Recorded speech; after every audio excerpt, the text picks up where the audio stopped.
In a vibrant effort to promote social awareness through sports, a friendly cricket competition was organized today at the Baisalbari School ground. The event was held under the initiative of the Padmabil School Inspectorate, focusing on the dual themes of eradicating child marriage and building a drug-free youth society.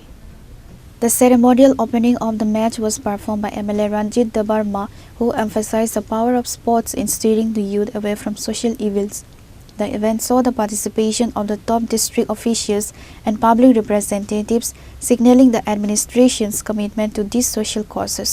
এখানে যে cricket খেলা Khowai is এবং পদ্মবিল আইএসের ভিতরে যে উদ্যোগটা নিয়েছেন আমি প্রথম তাদেরকে স্বাগত জানাচ্ছি, কারণ আমাদের গ্রামগঞ্জের হয়ে শহরে বলুন এখানে বাল্যবিবাহটা অনেক প্রচলন আছে। বিশেষ করে খোয়াই ডিস্ট্রিক্টে এই বাল্যবিবাহটা আমাদের দেখা যায়। বিভিন্ন সময় আমরা পত্রপত্রিকাও দেখি যে বাল্যবিবাহের বিরুদ্ধে আমাদের সমাজ এখন কিছুটা সচেতন হয়েছে এবং এটাকে আরও আমরা যাতে জিরোতে নিয়ে যেতে পারি সেই কারণে আজকে এই ক্রিকেট খেলাটা আমরা এখানে আয়োজন করেছি।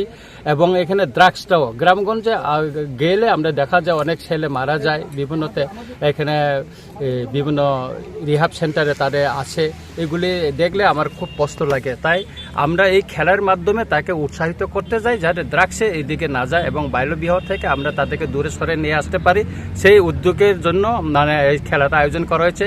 আমি আমাদের এখানে হেডমিস্ট্রেস মহোদয়কে বলেছি শুধু পুরুষদের নয় মহিলাদেরও একটা খেলা আয়োজন করা হয়, আমি তাতে সব কিছু আমি স্পন্সর করব। এই খেলা তো আমি আমার তরফ থেকে যতটুকু আমি সম্ভব আমি সহযোগিতা করেছি। আমাদের একজন ইঞ্জিনিয়ার সুমন দেববর্মা উনি জার্সি দিয়েছেন এখানে তাদের সবাইকে। তাই এইরকম মহতি উদ্যোগে আমরা সবসময় তাদের সঙ্গে থাকবো। Reported by Biplov from Khoi, Chini Khora.